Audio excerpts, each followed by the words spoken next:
Another learning glass session. Today we'll talk about heat engines as applied to these reciprocating engines that mimic these cars that we're still using nowadays. So specifically, we'll talk about the ideal Otto cycle, which is the theoretical basis for the spark ignition engine. And in our analysis, we're going to use the first law, accounting for the change in specific heats with temperature. So this is Cp as a function of temperature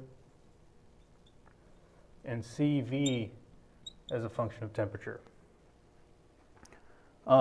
which is different than the assumption we use many other times in class where these do not change. So in this, we'll just do an example where we're given state 1, which is the state before it's the first state of this conventional theoretical Otto cycle, which is when you have a fresh charge in real life, but in this, we're going to take the air assumptions, and it's the step before compression. And given that that state, the temperature in the cylinder is 290 Kelvin, the pressure is 100 kPa, and that's the state of the working fluid.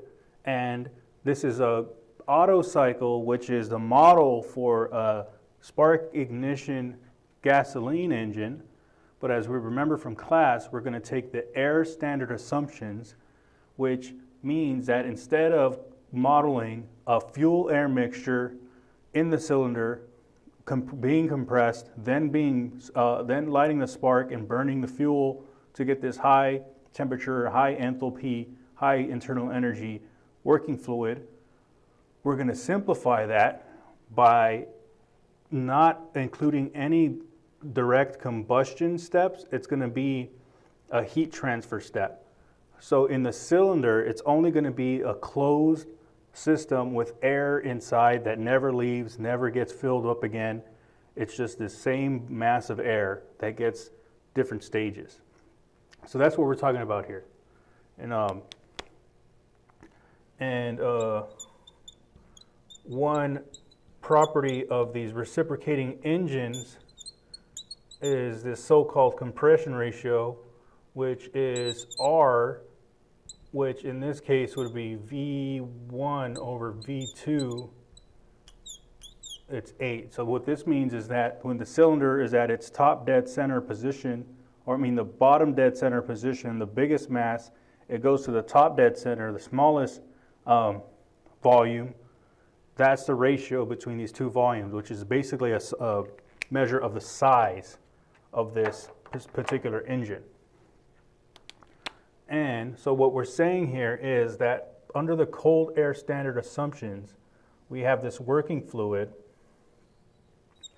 that's changing in state over these different stages. So let's say here in this pressure volume diagram, we're at this 100 kPa.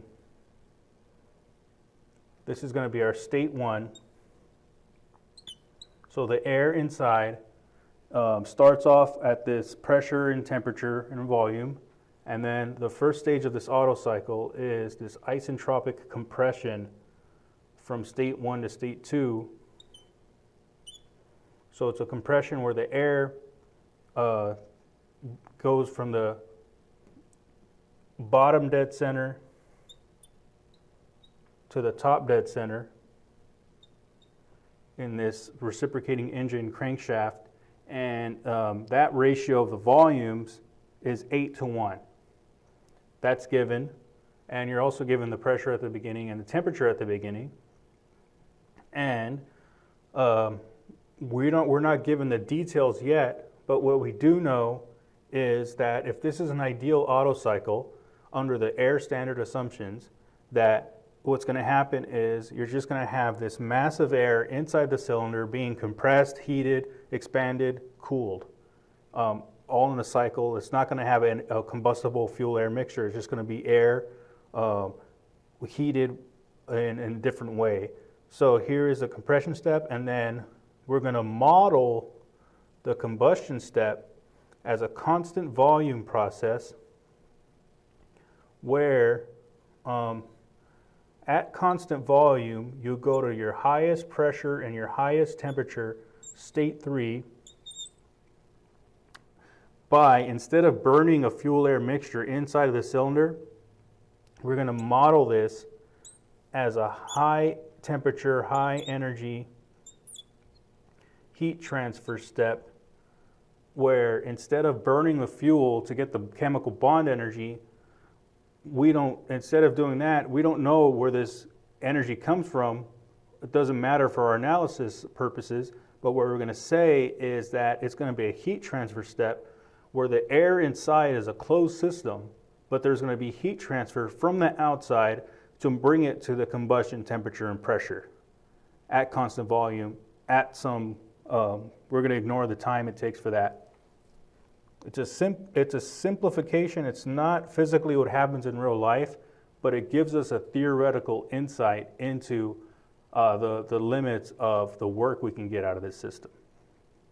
So that's how we're going to model our combustion step. Instead of having a reactor here where this fuel-air mixture gets filled in, burns, and get exhausted out, it's going to be simply this same mass of air under the air standard assumptions that gets heated from the outside and then cooled from the outside, cooled to the outside.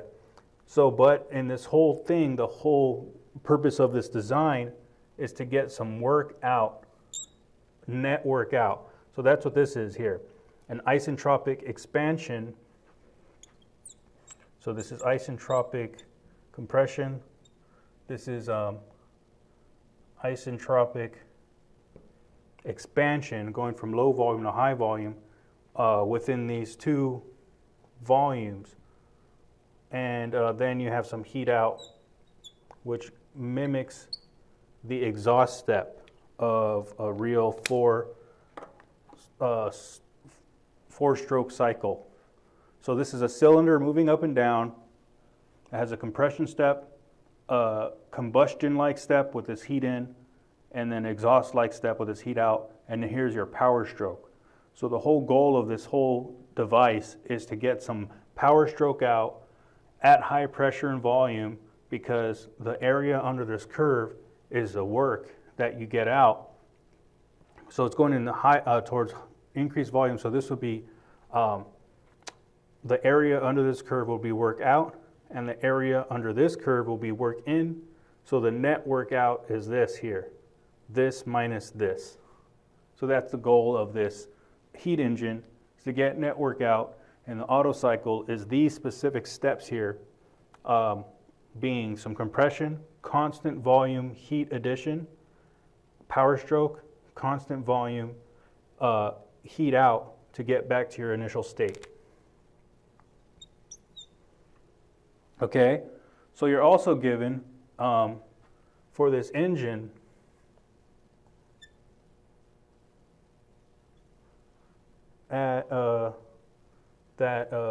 this Q-in step is given from 2 to 3. It's 800 kilojoules per kilogram of air.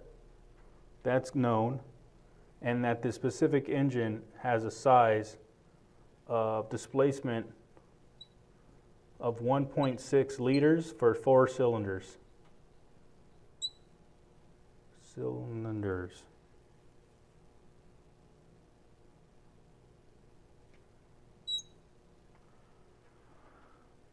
Okay, so that's given.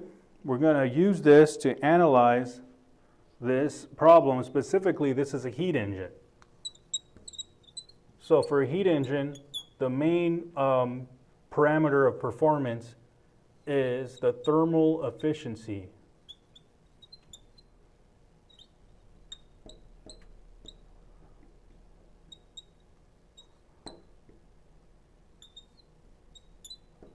Equals by definition, the work net out over so what we want from this device is some work out, and if it's a heat engine, it's not going to be pure work out. We have to account for the fact that to keep the cycle going, at some point you need some work in. So the net work out is going to be out minus in. And for a heat engine, the source of that energy is heat transfer at high temperature. So we're going to use first law analysis to find this thermal efficiency. Okay, so let's start from the first step. It's going to be an isentropic compression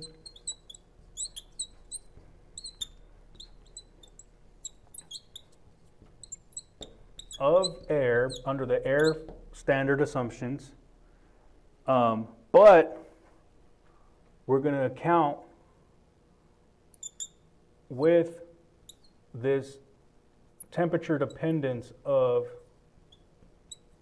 heat capacities taken into account. So the heat capacity increases with temperature. Both CV and CP have a dependence on the temperature, and we're going to account for that in our calculation. And so what that means is that we can no longer use this nice, useful relationship. What is this?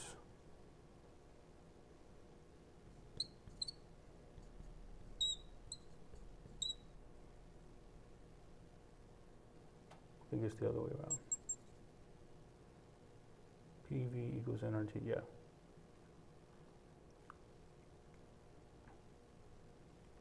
What is this? This should be 1. This should be 2. So we can no longer use this K minus 1.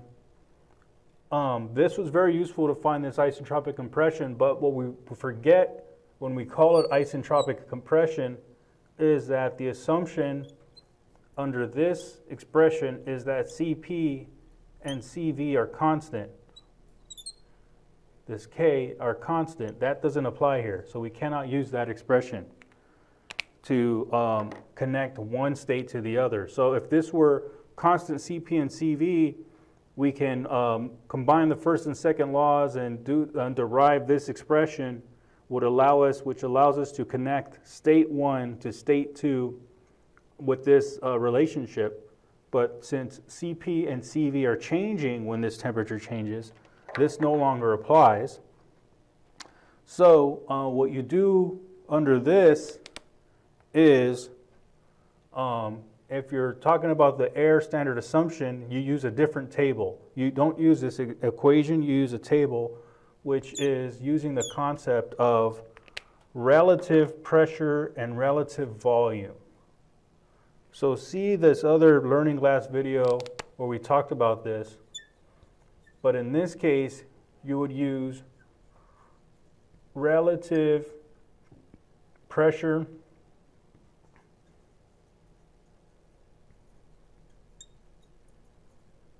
and volume, PR and VR in, for example, in our book, table A2, ideal air table. That's where those are. And what they are is a way to say for an isentropic process without constant CP and CV, you can do something similar, but instead of using these equations of state, you would say the ratio for an isentropic process, the ratio between two different states is given by a table rather than this equation.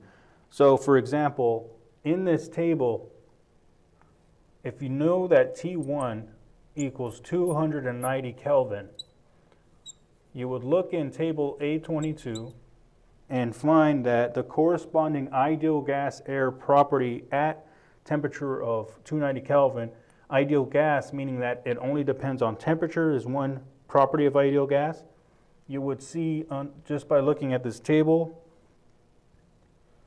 that the internal energy is this, and the relative volume is this. So there's two things there, that this is an ideal gas. We're assuming that it's an air standard assumption, which one of those assumptions is ideal gas. And that means that the state of this working fluid is only dependent on the temperature. That's one property of ideal gas. So that's why just from the temperature we can specify the rest of the state. And we pulled out internal energy U. Why? Because we are talking about a cylinder of working fluid, which in this case is air. And so this is a closed system. So if there's no reactions and it's a closed system, we are going to use the first law of thermodynamics to keep track of this state of the system and the energy transfers using internal energy U. Okay, so we pulled that from the table, and the way that we use this relative pressures and volumes is we use a similar approach where we're going to connect two different states to each other. So the definition of these relative volumes and pressures comes from the ratio of two different states. So you can say that the ratio of the initial volume and the final volume in this process, going from state 1 to state 2, can be related to these relative volumes if it's isentropic. So this is isentropic, and the reason why we can't use this because Cp is changing. For example, Cp is a function of temperature. Cv is a function of temperature. You go use these relative pressures, and it's this ratio of these two volumes for an isentropic process. The entropy doesn't change. That allows you to have an entropy of 0 change, and that's where these relative pressures and volumes come from when you solve that equation. And we're going to get this from the table. So by doing that, we can say that solve for VR2 equals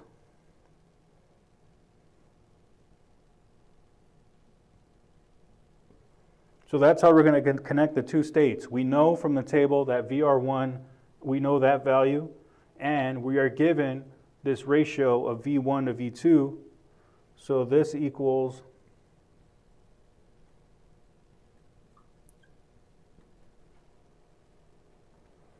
by using this this relative volume concept, we're able to find VR2.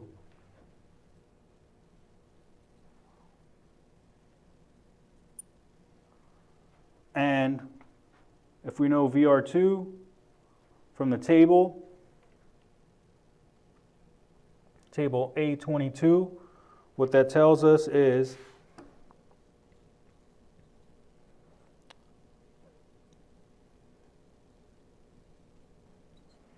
it tells us the state of the second stage. After compression, now we know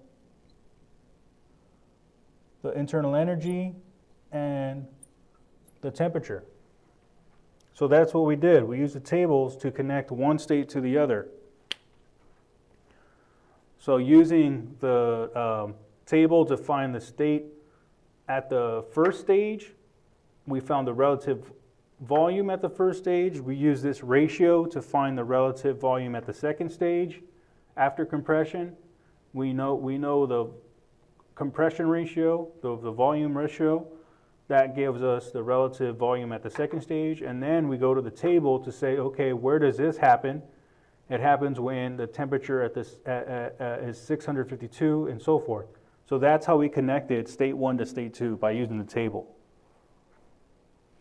Okay, then if we want to find the pressure, we use the ideal gas equation.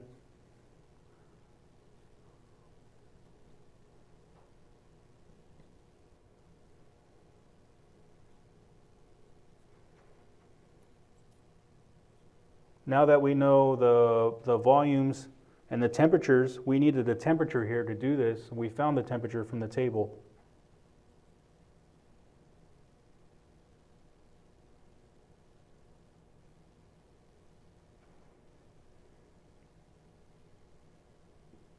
So all of this is given. We know the pressure at the beginning. We know the volume ratio. We did not know the temperature after compression. But after using these tables, we can now plug that in to find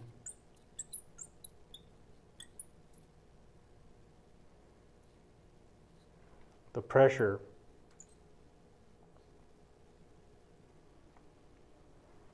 Okay. So this is an example of using this table to account for the change in specific heat with temperature and pressure. As long as it's isentropic, we can use these relative velocity volumes and pressures to account for this change in Cp and Cv. The answers that we got is different than the answer than we would have got with this expression, because this expression does not account for the change with temperature. It's very useful, but it's not as accurate as this, because in real life, Cp and Cv change with temperature, and as we can see here, the temperature triples or doubles. If the temperature doubles, more than doubles, then the Cp and Cv are going to change, not as it's a to the 1/2 dependence, but it's also going to change, and this analysis allows you to take that into account. So, should I erase here? Let's erase this. So we're trying to find a thermal efficiency. We analyzed one part of this process.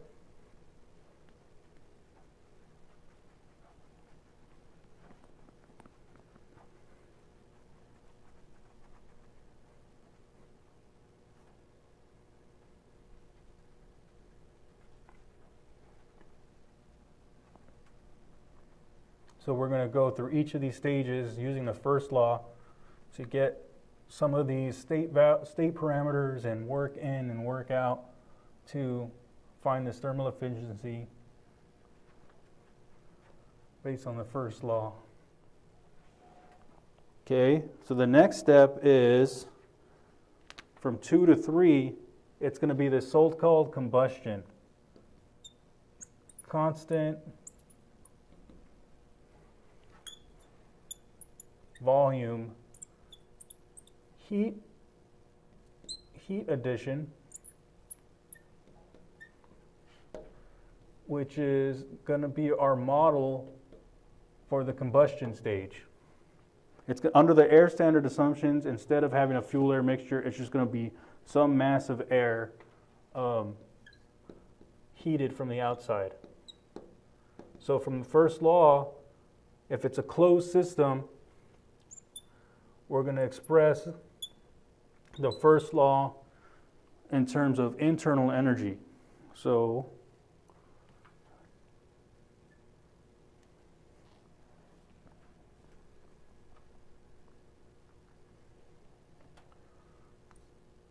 closed system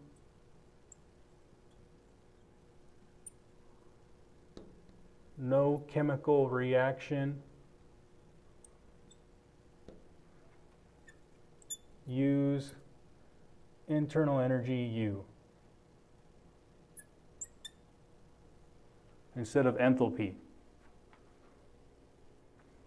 So what this is saying is that the energy of your system, the actual molecules in this system you define, has energy from the internal microscopic response of the molecules, which is internal energy related to temperature, and then potentially potential energy and potentially kinetic energy. We're going to ignore potential and kinetic energy. In this case, it's obvious that that's not important, but there is some temperature effect on the molecules in terms of the state of those molecules, and that's what internal energy is. And many other times in this class, we express this in terms of enthalpy because there was flowing in and out of the system and or there was a chemical reaction in the system. Those cases, it's more convenient to keep track of the state in terms of enthalpy. But if that's not the case, use internal energy because it's easier to keep track. It's more, you would have to have this extra PV term when you're talking about enthalpy, which you can do, but it's less straightforward, and you have to be much more careful. So this is the first law for this closed heat transfer step because it's a closed system, no reaction. We know heat in, we know U2 from the tables, so that allows us to find U3.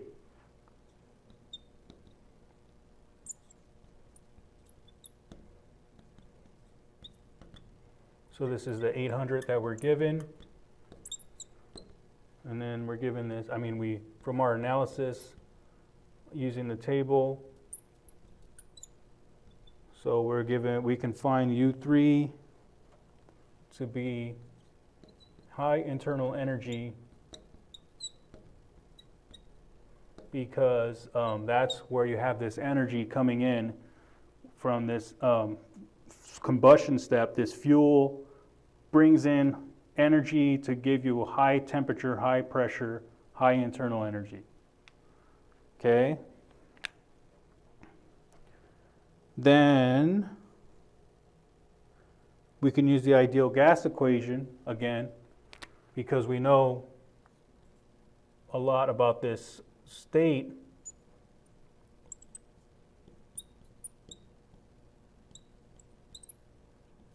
So this is the ideal gas equation, again saying that the moles of the gas stay constant.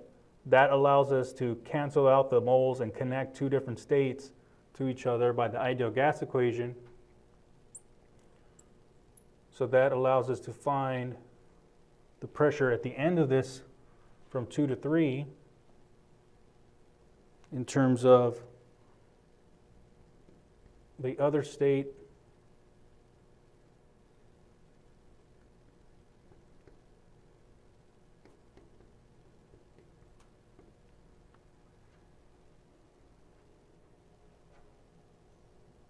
Oh, so I skipped a step here.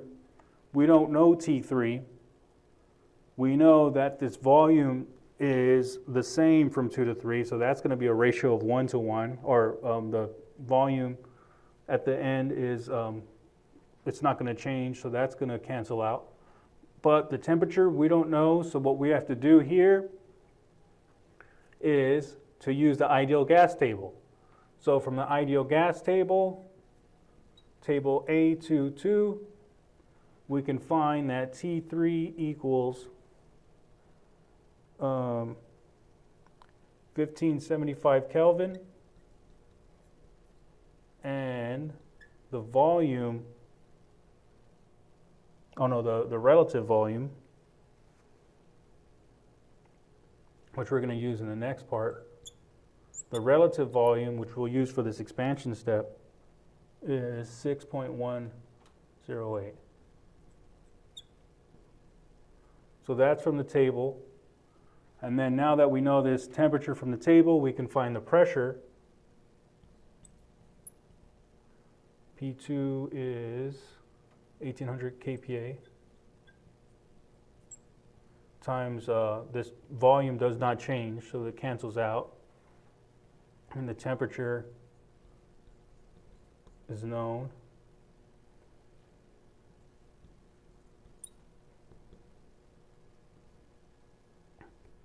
So that gives us P3 after this compression.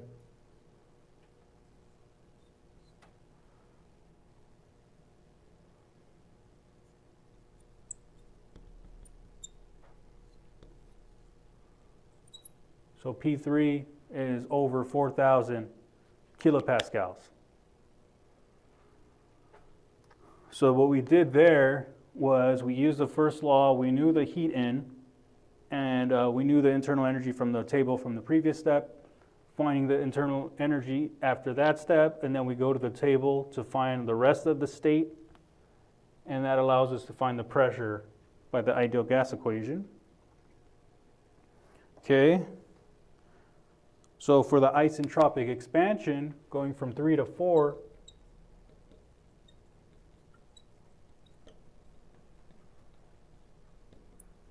this is the power stroke. We are going to account for this change in specific heat with temperature as this goes from a low volume to high volume. It expands. We can't use this expression anymore because the heat capacities change. So what we're going to do is use relative pressures and volumes. So we're going to use this approach where we can connect two different states. If it's isentropic, we can do this ratio and then express this in terms of relative volumes and relative pressures. And we knew from the previous analysis that VR3, we use the tables to get that. So we can now get VR4.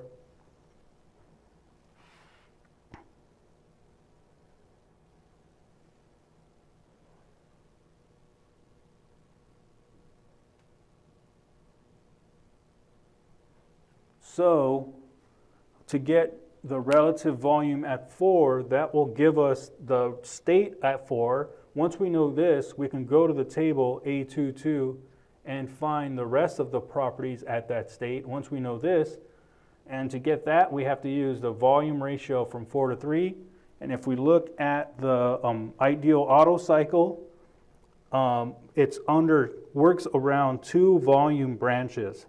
So a bottom dead center and top dead center, you have the starting and end points, and the compression step and the power stroke expansion step, they operate beginning and ending at these same volumes.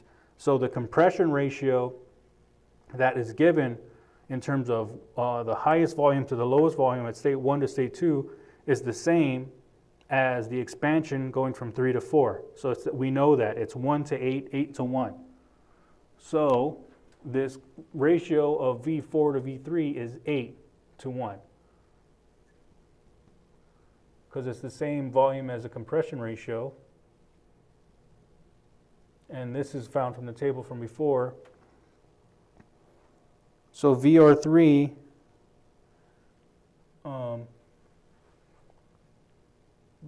is found from before. That allows us to find VR4, which is 48.86. Then we use a table again to get the rest of the state.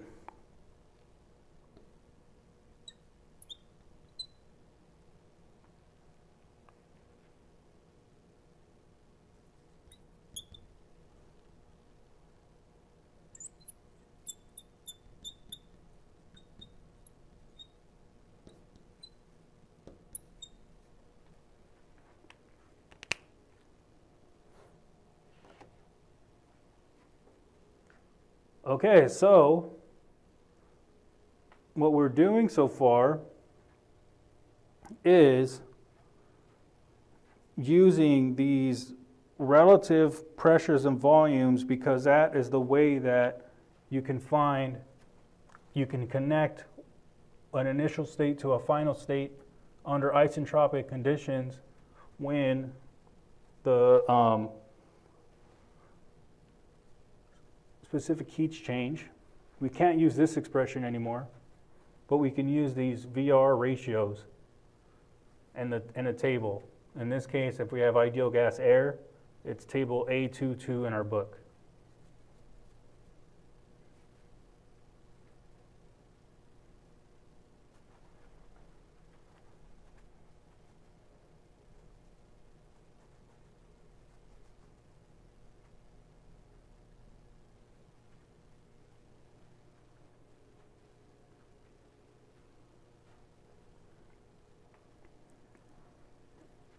Okay, so now one last step is this exhaust-like step, where instead of having a burned mixture that we need to exhaust to get a fresh air mixture in, air fuel, we're going to simply treat this under the air standard assumptions, where to get back to our initial state, we're going to have a heat transfer out at the same volume to get back to a lower pressure and temperature. So the first law under that, it's going to be from 4 to 1, a constant volume heat out, which is kind of like the exhaust,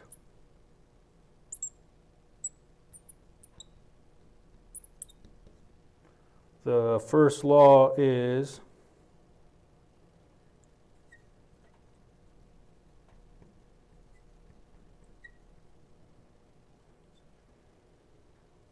so we don't know Q out, but we know U1 and U4.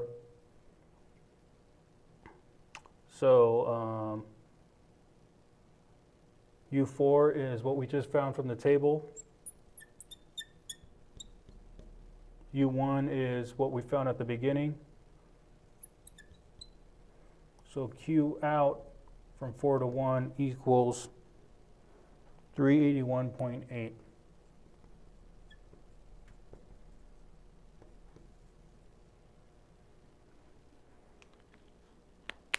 Okay.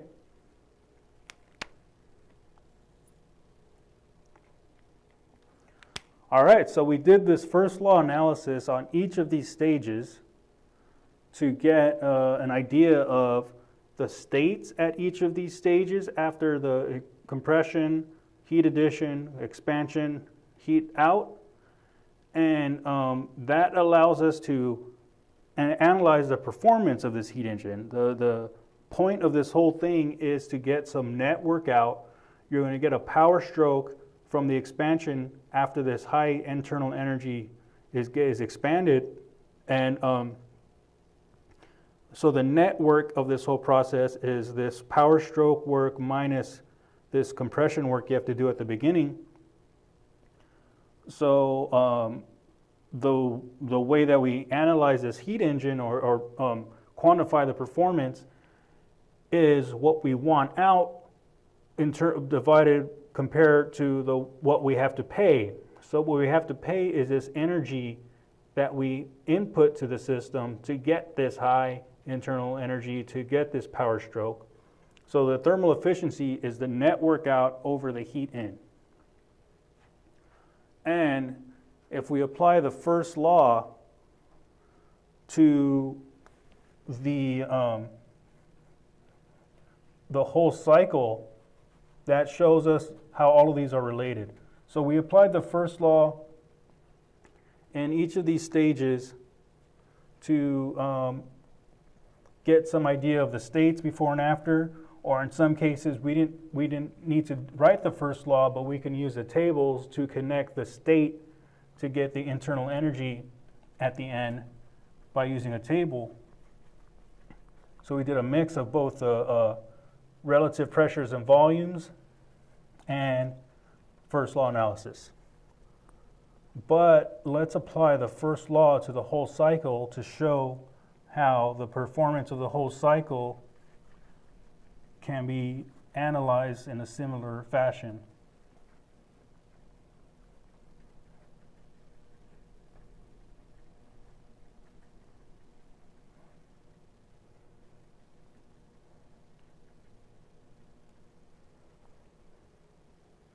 Okay, so if we were to apply the first law for the cycle, we would say delta U equals Q minus W, which is U final minus U initial equals Q in minus Q out. So this is for the cycle.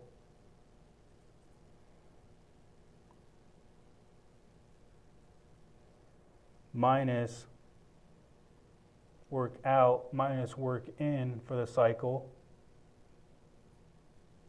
That's the definition of Q and W. And since we're looking at the whole cycle, the initial state is state 1. And if it's a cycle, that means that you go in a complete circle back to your initial state. So literally, you're going to start at state 1 and end at state 1. So that is what you would plug into this first law here. You would say state 1 is the final state, state 1 is the initial state. Okay, and then Q in does not happen from 1 to 2. It does happen from 2 to 3. Nothing here, nothing here. So the only source of heat transfer in is from 2 to 3. The only place where Q out happens is from 4 to 1.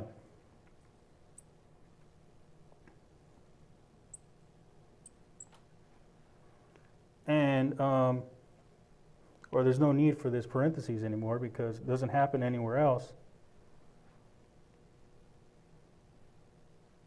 And then the work transfers, work out only happens in this power stroke.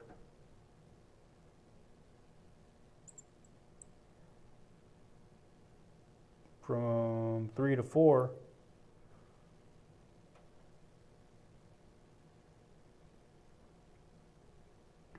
I'll go ahead and leave that in parentheses. It's not the cycle, but it still should be lumped together. And then work in is at the beginning from 1 to 2. So this is the first law analysis of the cycle. We begin and end at the same state. And these work and heat transfers for this nice ideal process is separated into each of these 4 stage processes going from each stage of this this engine. So because this is the same thing, this is 0. There's no change in internal energy over the cycle. So that's where you get this relationship between heat transfer and work transfer, where Q in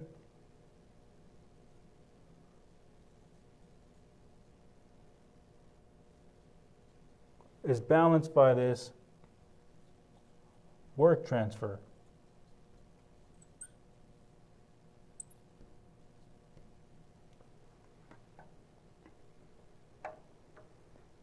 So when we do the first law on the cycle, that's how you can see that for a heat engine, the work is related to the heat transfer. And the way that W is defined, this is the work net out. So that's where you can relate the thermal efficiency to all of these other processes.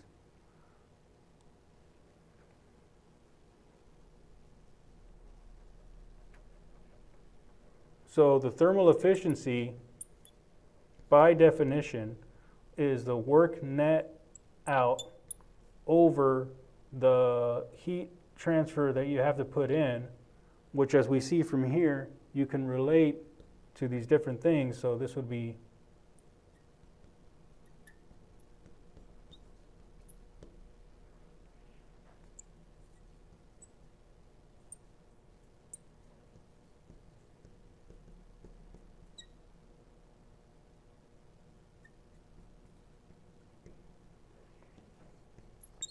so these will be different ways to express the thermal efficiency depending on what you have and what is most convenient. So in this case, let's express it in terms of the work net out, I guess. We know the work net out because, or do we? We can find it if we want.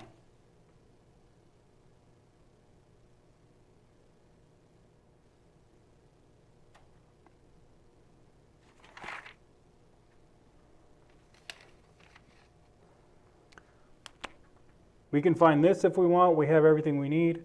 And we could also express it in terms of the first law. Q out, we use the first law for that, or we knew that was given, but we could also use the first law to say that, where's Q out? I think I erased it. I just erased it. Q out, we can plug the internal energies into here to get Q out and Q in terms of internal energy. That's another way to do it. So we have all of these. We already did all of this analysis. So in this case, let's just use Q out. I just erased it. Equals 1 minus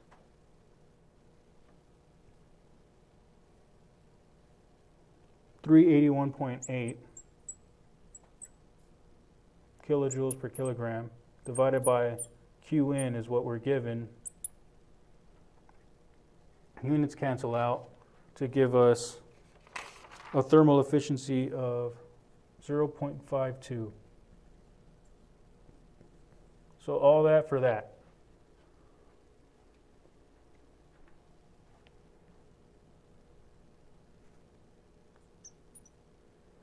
Thermal efficiency of 0.52 based on everything we just found. Okay. So there's a couple of other things.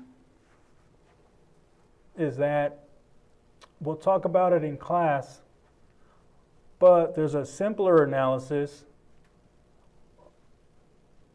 They're both simple, but this one is taking a more strict assumption, is that if you ignore the temperature effect on heat capacity, you can get a simpler expression for the heat capacity, for the thermal efficiency.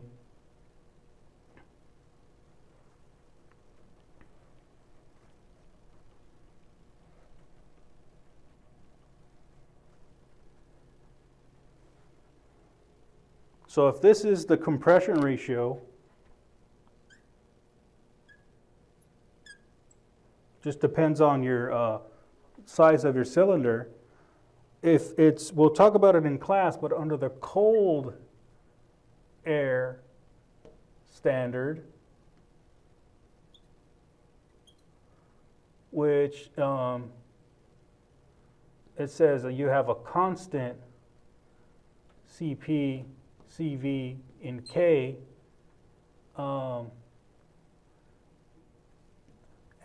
you take the values at 300 Kelvin, what has been shown is that the thermal efficiency of the cold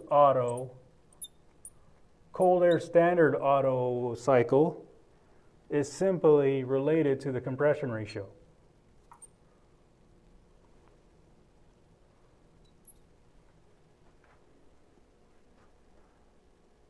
So instead of doing this connection from one state to the other using tables and the relative pressures and volumes, under the cold air standard, you can go straight to the thermal efficiency just from the size of your cylinder. And if we plug that in for this same size cylinder,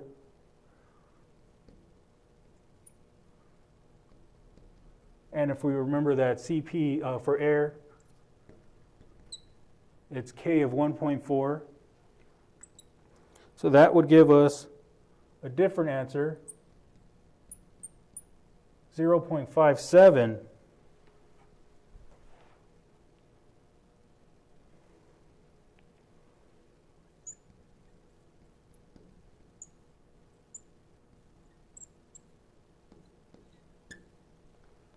So that's interesting. So what we see there is that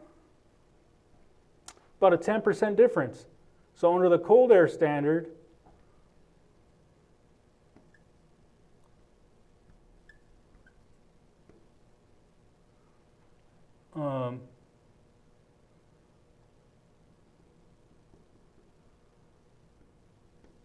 10% difference. They're within 10%. So that's two things. A, this is more accurate, of course, because in real life, so if there's 10% difference, the question is which one is better. It's better to account for this temperature effect because the highest temperatures reached are much hotter than what you start off with. It's a combustion, so you have maybe 1,500, 2,000 Kelvin difference. And so that, if you account for the change in specific heat, you'll be more accurate. But if you ignore that, you'll get about a 10% difference in the thermal efficiency. And so it does not give you the right answer, but it gives you in the ballpark some good idea. And it's a much simpler analysis. You don't need this table. You can use these isentropic constant CPCV's expression and so forth. So, okay, so that's interesting. Now let's look at kind of how real engines operate. Take a little step further. It's still a super simplified, but it's kind of interesting how you can relate this to a real engine. And what we mean by that is we know that real engines have multiple cylinders and they have this so-called displacement volume, which is related to this cycle. We're saying that we need some gas inside to expand, heat up, expand, exhaust. So the power stroke that we get out is based on this expansion of the gas.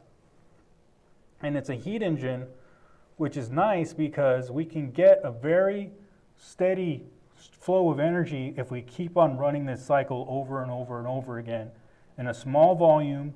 Instead of having one big cylinder, we simply, in real life, as we know, we have small cylinders that just get repeated very, very fast to get a steady stream of energy when we need it. So that's the good thing about a heat engine. It's very compact for the power. The power density is very high. And how fast do we run this? Very fast, thousands of revolutions per minute. So if we were to say, for this engine, for this set of cylinders, 4 of them displacing 1.6 liters, meaning that this volume of the bottom dead center to the top dead center, compression ratio of 8, among the 4 cylinders, there's 1.6 liters that this power stroke gets displaced. Okay, so if that happens, what is the power produced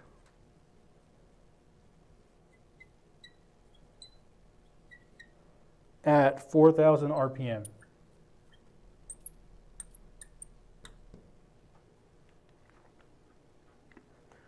So we know from this analysis that work net out we can find from each of these steps. So we'll find it again. Work net out equals Q in minus Q out for the cycle. And what we found from this, what's given is that heat in is 800 kilojoules per kilogram of air. And we found from one of these steps that I erased is Q out is 381-ish kilojoules per kilogram. So the work net out is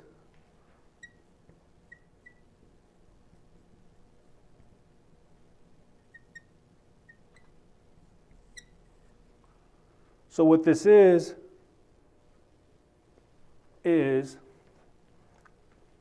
what that means is that when you're running this cycle, you're going to compress, heat up, expand, go back to the original state. So in each of that cycle from 1 to 4, you're going to have 418 kilojoules per kilogram each time you go around these 4 steps. So, and then another thing in real life is that this is only one cylinder of working fluid here. There's actually 4 of them. So 4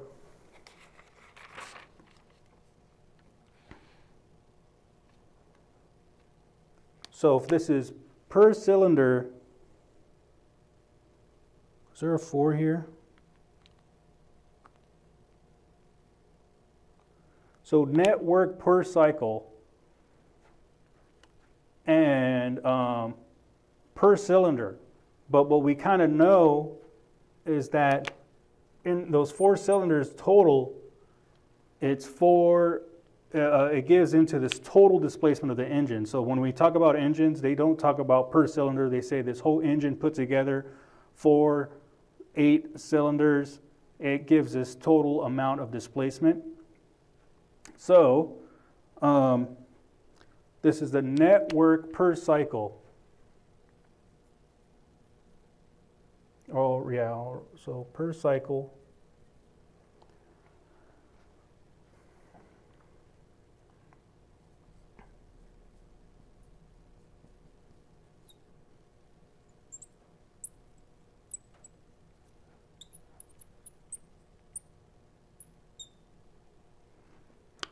So the mass in 4 cylinders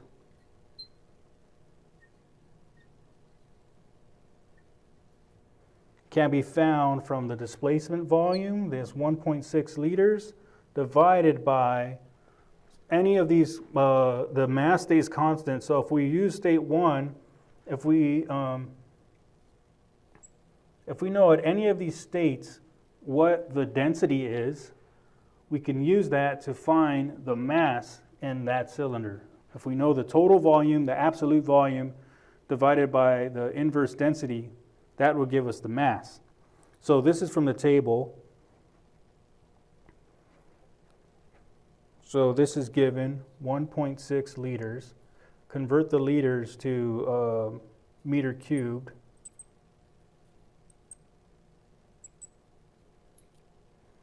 And then from the table, ideal gas table,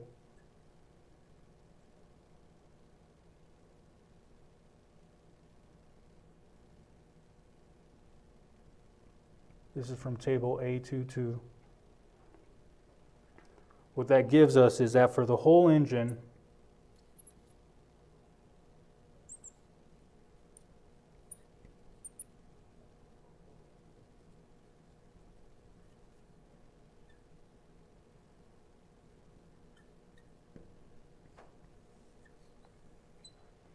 okay, so we know the mass per engine.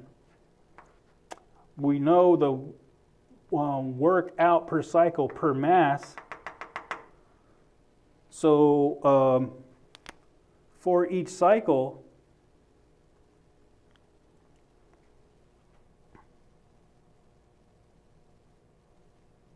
the big W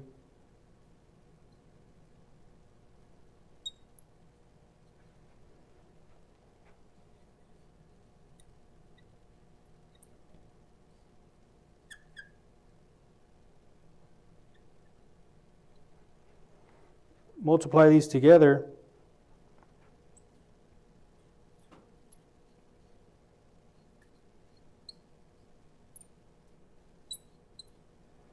so this is per cycle, so if we get this amount per cycle, we get this.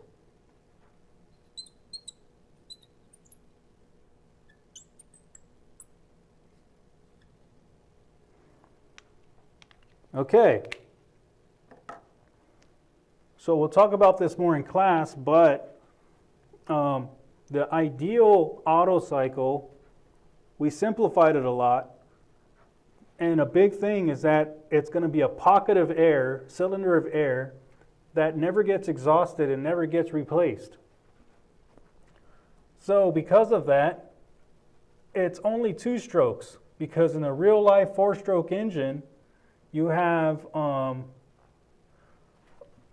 to take in fresh air, fuel mixture, you have to exhaust it when it burns. So that's what 2 of the strokes in the engine is. It's an intake stroke and an exhaust stroke. So we can do that for this ideal case, and all of that does is it takes up time. It doesn't take any work out. So what we're going to do here is we're going to say that there's going to be an intake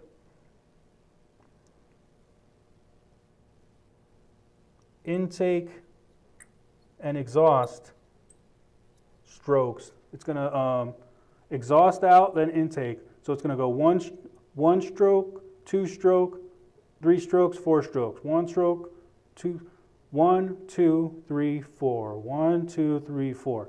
So that's what happens in real life, and we're going to model that on its ideal case by saying that without exhausting or intaking any actual air, we're just going to simply move the cylinder another 2 strokes to mimic the time that it takes.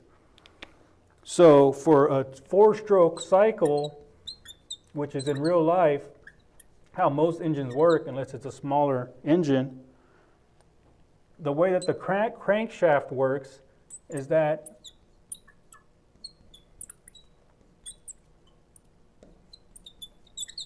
the crankshaft rotates from top dead center to bottom dead center. So if it goes 1/2 turn in the crankshaft, it has it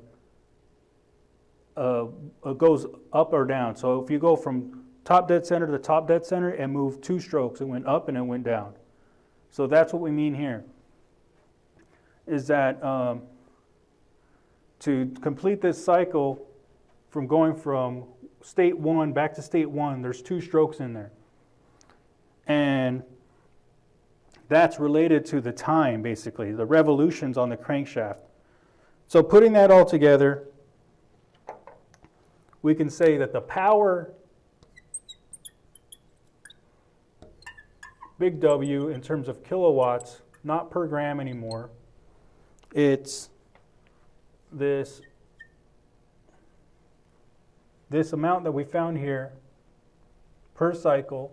What we found was, for a real engine for a given displacement, which means another way to describe the size, we said that this engine has a certain compression ratio, a volume of the size of the stroke tells you how much between the bottom dead center and top dead center. Another important part is the actual volume that this power stroke can occur. So what we found was that per each cycle, there's a 418 kilojoules per kilogram of net workout per cycle.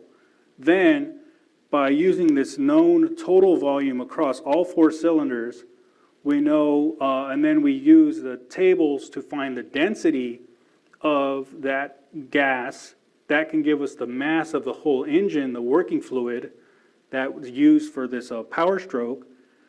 And so for each cycle, we know that per kilogram, we can multiply that by the mass to get the total net work. Okay, so the question is, how can we use that to get insight into this 4,000 RPM operation? Well, we know that the Otto cycles in real life are 4-stroke engines.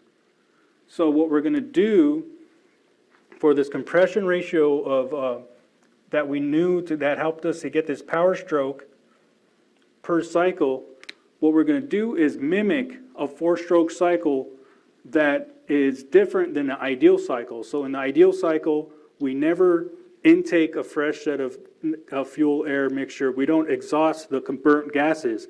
What we do is we keep a closed system. That air gets compressed, heated, power stroke, cooled. So it's a two-stroke cycle where there's no need to intake or exhaust fresh gas. That's why that's where the other two strokes in. So what we're going to do is say that once we go back to state one, we're going to pretend that we're exhausting by going at constant pressure for a full stroke to exhaust and then intake again. So it's going to give us our exhaust and intake strokes just to not take any work, but to take up time in these revolutions per minute. So it's going to take two strokes, but it's not going to cost any work. It's just going to take time. So for a 4-stroke cycle, that means that it's 4 strokes per cycle. It is 2. The way that the crankshaft works is that when it revolves from bottom dead center to top dead center, that's 1 stroke. That's going from here to there.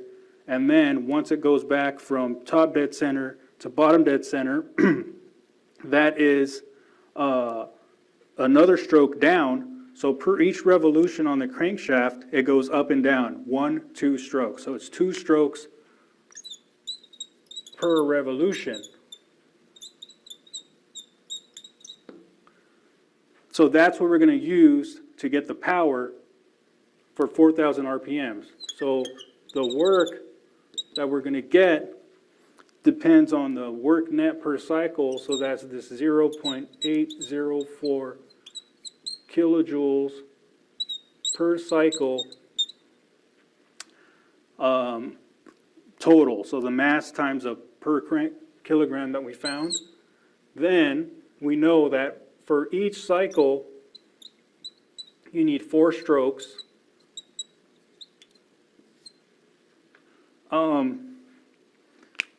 And on this crankshaft, when you're removing this revolutions in your engine that we're talking about, that's where the power comes from. The faster you can run this engine, the more net works you have out. So there's when you're moving this, each time you have 1 revolution, that's 2 strokes.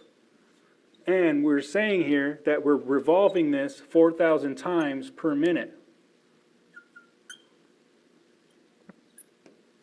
So the faster you can get these cycles going, the more power strokes you have, the more work you have over time, the more power. So that's what we're doing here. And if we convert minutes to seconds, we're going to get our units of kilowatts. So per each cycle, 4 strokes, so forth. So we're left with kilojoules per second. So for this engine, it's going to be this.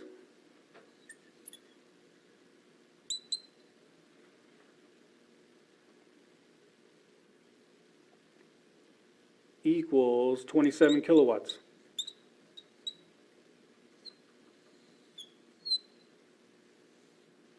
So what we did was we analyzed this cycle to find the work involved per kilogram, and then we used this displacement that we're given to find the total mass of working fluid in our engine. That allows us to find the total work per cycle, net work, and we convert that to time if we know how fast this engine is running, which means how fast these cycles are going on the crankshaft. Each revolution is related to the strokes and the Otto cycle. We added these 2 exhaust and intake strokes. Okay, so that's how that will work, to use this network for the cycle and combine it into RPMs and go from there. So thank you, and we'll see you next time.